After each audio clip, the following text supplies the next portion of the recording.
and I want to speak to Ciaran Rowsome from FlexTime. Ciaran specialises in providing flexible working staff and scheduling and attendance systems. Yeah, that's it. Ciaran, how are you?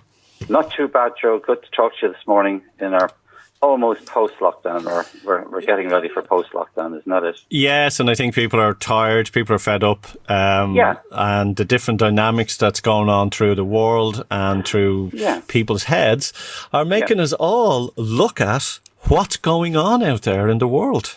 Yes, yeah. And, we have to look back. I remember my dad was in business for many years before me in gents retailing, Rowsome and Thomas Street, and he went through about 6 recessions. And my grandfather was in the building business up in Terranure, and he went through several recessions, and we got out the other side. So we do the same on this occasion. What I notice here is that people have money in their pockets, and I know that people are dying to spend. Like when they open up the hardware stores next week, you'll see a fluctuation of people going into them. Hairdressers are going to be booked up. There's so much money that people can't spend, that they're still getting, their income or partial income. People that have lost their jobs are getting the pandemic, and they can't spend all that at once. And I think that's going to help the economy. Exactly. My very good friend Michael Boland up in Ballantyre Harder and his wife Denise, they're actually already starting to get back into all of this, and again, people will support local businesses like that, I'm sure. Some local businesses have run out of paint, believe it or not. Yeah, exactly.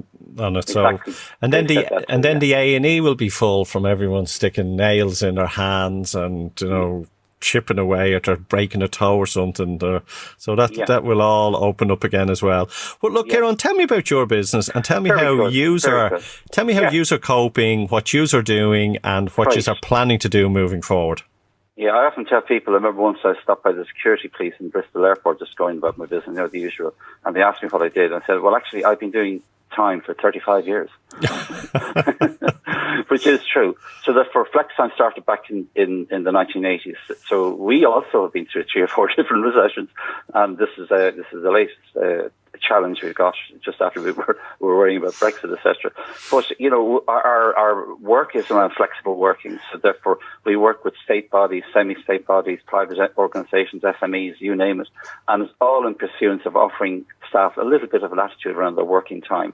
So it means that they can, say, not be stuck rigidly to a 9-to-5 or regime, and can build up hours and work core periods of the day.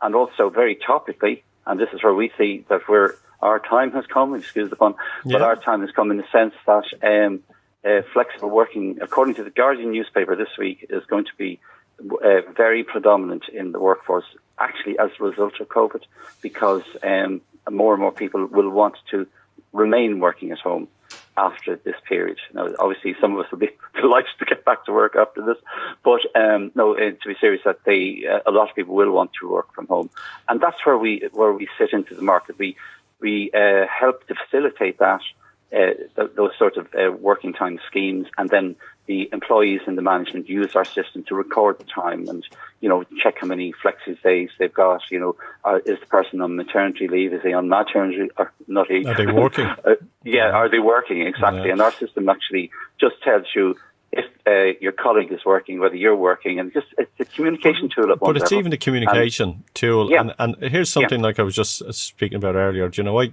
made some calls to some companies, and I spoke to people in customer service, and they said to me, okay, we'll get that sorted. And then I questioned later on why I haven't heard back. And then when I got in touch again, it wasn't a fact, it wasn't recorded, or, there was a delay or something. Yeah. And so with people flexi time and working now at home, I think that we still need to, I think there's some irons still need to be worked out with some organisations about still providing a service for the client. Exactly. But it's like a lot of things that have happened as a result of COVID. People have been forced into doing things. Like, for example, now people are being forced into homework in our situation. And I'm sure in other business people have been forced to do certain things. So therefore, people would say, well, actually, I was very afraid of that. I didn't want my staff to be working at home for whatever reason. But now I see it's happening. It's not so bad. So maybe I can negotiate that they work for a day or 2 days. In fact, the government are thinking of bringing in 2 days working for the public service as part of the programme for government. But, management will still be nervous, and this is where we sit into the market. We try and stop people from being nervous. We provide a system which is like kind of a referee at a football match, whereby people key in and out and say, this is when I arrive. People don't have any problems about doing that because they're getting the payback of the flexibility. And meanwhile, management know what's going on and everybody's kept happy. The other one as well, I heard during the week that someone said it would be perfect if we changed it from a 7-day week to an 8-day week, and people worked 4 days. Was that yourself that said it to me? Was it said people worked 4 days and another set of people worked 4 days? And, exactly, yeah. So and also it could be like it's already happening, by default at homes.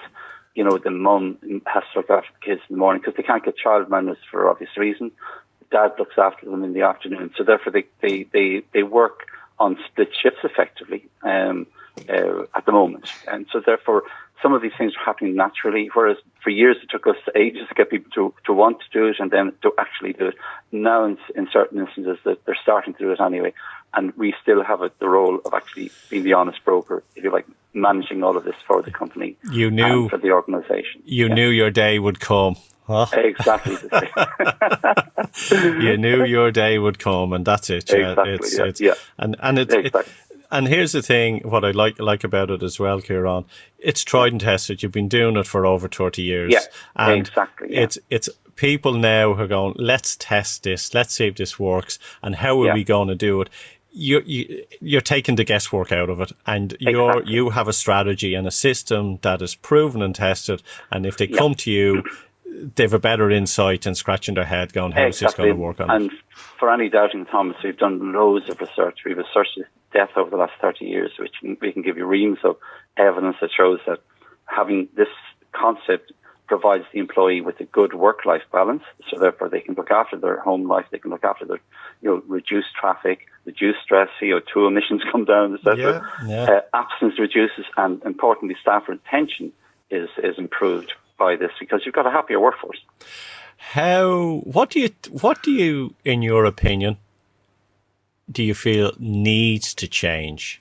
I spoke earlier on that our broadband around the country is screwed. But what do you feel needs to change for us to really bounce back? Yeah, definitely there needs to be more money put into broadband because, it's the lifeblood of remote working. And really, if remote working is going to happen, it has to have, if you like, a highway in order for it to happen upon. So that's one of the many things that needs to happen. Also, I think mindsets need to change, not just in what we're doing, but generally that people have to become a little bit more helpful to each other. And I think that's already happening. I mean, it's quite impressive what's gone on in Ireland in terms of the way everybody has reasonably conformed with a smile on their face. When I'm walking around, there doesn't seem to be any stress. Up and down the road, we obviously can't go very far, but people are complying to what's been asked to do for the greater good, and particularly for the older people and the vulnerable people. So therefore, if we can continue that kind of spirit, if you like, as we get out of the lockdown and into our business lives as well, people will be a little bit more, conciliatory towards others. It's the way to go. Definitely indeed. And I think everyone is ready to get out of their house.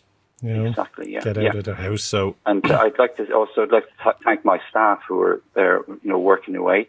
Like a lot of us are silently working from home in government departments and semi-states, private organisations, just quietly working away and keeping the flag flying for Ireland. That's it, definitely. Ciaran, where can people, if they want to sort of inquire about the systems that you have tried and tested and that are in place to help organisations with FlexiTime and to build a more of a positive reinforcement within their staff as well, where can they get you? Yeah, we're on the website. It is FlexTime, www.flextime.ie, to see what we do. If you want to talk to us, you can email us at info@flextime.ie. Or you can email me, Ciaran Rowsome, that's Ciaran.Rowsome, R-O-W-S-O-M-E, it's just spelled Ciaran, C-I-A-R-A-N, .R-O-W-S-O-M-E, @flextime.ie. flex.ie, and the phone number is 260-9680, and we're working away as normal, and there is business going on out there in our case. Obviously, some of the companies have been pretty devastated, but let's hopefully we'll all support them in coming back. Ciaran Rowsome, thanks for coming on to Business Eye. My pleasure, Joe, and good luck with the show, and good luck with your efforts, and keeping the whole thing positive. Definitely.